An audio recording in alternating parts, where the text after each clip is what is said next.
Now, a lot of a misconception with small businesses is that it's difficult to register IP and trademark your business, or it's expensive and they've got to go down the track of using IP lawyers and they're looking at thousands and thousands of dollars. But this is not actually the case, and it is quite easy to do it yourself. So it would be great just to hear about some of the tools and resources that IP Australia have to help business owners be able to do this themselves. Thanks, Tereza. That's a really good summary of the situation. First, I'll say that there's always a place for an IP lawyer, and particularly if you're a business that's looking at a broad portfolio of intellectual property rights, because you want to make sure that your strategy is right, and they can help with that.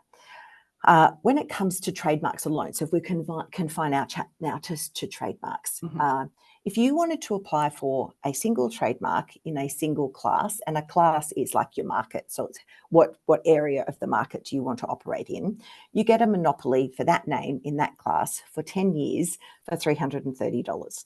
So that's $33 a year. That's less than your coffee is going to cost you for a month if you drink coffee like I do. So I think it's a very reasonable investment when you consider the value of the registered trademark. Right. If you want to go in 3 or 4 or 5 classes, you just multiply that by 5, that amount of money. So even if you're looking at 5 classes, it's like $1,700. Yeah. So it's not a massive investment. I recognise that it is an investment, but I think that the benefits are there. We have a lot of resources online to help you understand what a trademark is. There's some IP basics fact sheets. There's a quick reference guide that compares all the different IP rights, so you know you're getting the right one. There's a tool, the Choose Your Own IP tool. And for trademarks, we have the TM Checker tool. Yeah. And one of the things we haven't talked about is when you're selecting your business name or your trademark, checking that nobody else is using it in a similar, in the same market or even in a similar market. And I guess if we look at we could look at Dove. We've got Dove chocolate and Dove soap.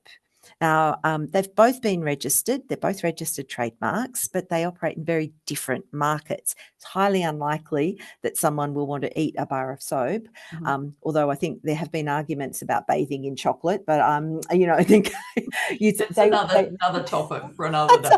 That's for a whole other day.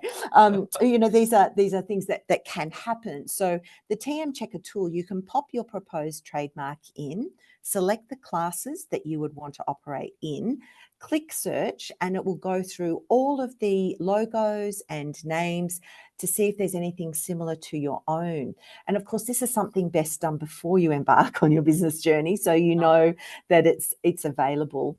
And we always recommend applying for your business name, your domain name, your social media handles, and your trademark all at the same time, so that you've got the whole package and you're not going to be fighting on all fronts.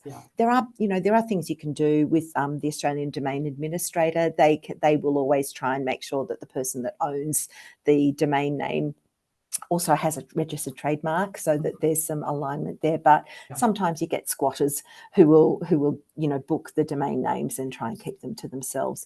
But that's good practice, is to do all of that in the first instance. Yeah, absolutely.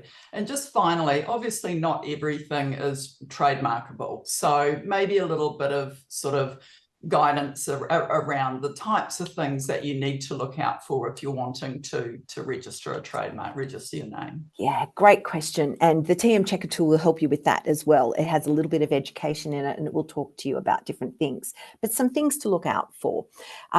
Obviously, you couldn't trademark something like New Year's Eve, because New Year's Eve is an expression that many, many other organisations would need to use in the course of their business. You couldn't trademark green apples or red apples or anything like that, unless you might say, but there's a whole company registered as Apple, but they don't work in agriculture, they work in electronics. You might want to have, green apple beauty products. Well, that's a whole different thing. But you've got to be careful that it's not too descriptive in the market that you're working in, and it's not something that other people would want to use. So that's the first thing. The second thing is that it needs to be unique. So on the trademark TM Checker tool, we give Cadbury spelt with an E as an example of something that probably wouldn't be passed. So if you think that you're going to be able to leverage another brand by being similar to them, I try not to think like that, because what you want to do with your brand development is have something completely unique that reflects you, your business, what it is that you're trying to do, and then make sure that that's not the same as anybody else's, because that's the goal of trademark law is to make sure that the consumer is not confused, Yes. that the consumer can see that there's a distinct difference between Cadbury chocolate and Lindt chocolate. Some will say there's a difference in them, but I'm a Cadbury fan. What can I say?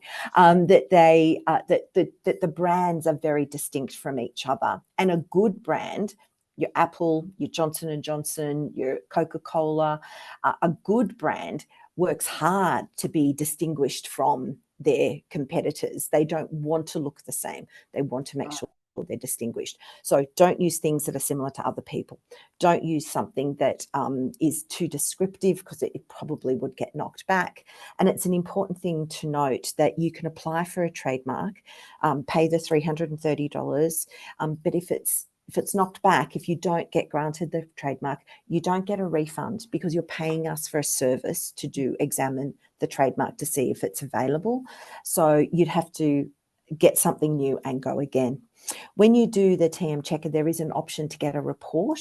So you can actually ask at one stage through the tool for a report to be done on your proposed trademark, and they will come back and say, this is, we've done a basic search, and there's a likelihood that you might get it, or there could be some objections, and they'll provide you with some evidence to show to support their information. We don't give advice. Very important to remember that as a government agency, we don't give advice, but we'll provide you with as much information as we can, so that you as a business owner can make a really informed decision. Yeah, that's great. Yeah, it is. The tools and resources on the website are fantastic. We use them all the time, helping clients to register their trademarks. So that's great. So thank you very much, Lisa. This has been such a helpful conversation. I know so many of our clients and followers will find this super helpful. So thank you very much. It's been an absolute pleasure, Tereza. I could talk to you all day. We've also got some public webinars coming up at the end of the year. I'll make sure that we let you know when they're on, so people can dial in and listen. Yeah. And any other things that are happening. We've got on-demand webinars and lots of case studies. People can go and have a look at how other Australian businesses have managed their IP. That's great. Yeah, I'm happy to share all of that. That's all super helpful. So fantastic. Thank you very much. Bye.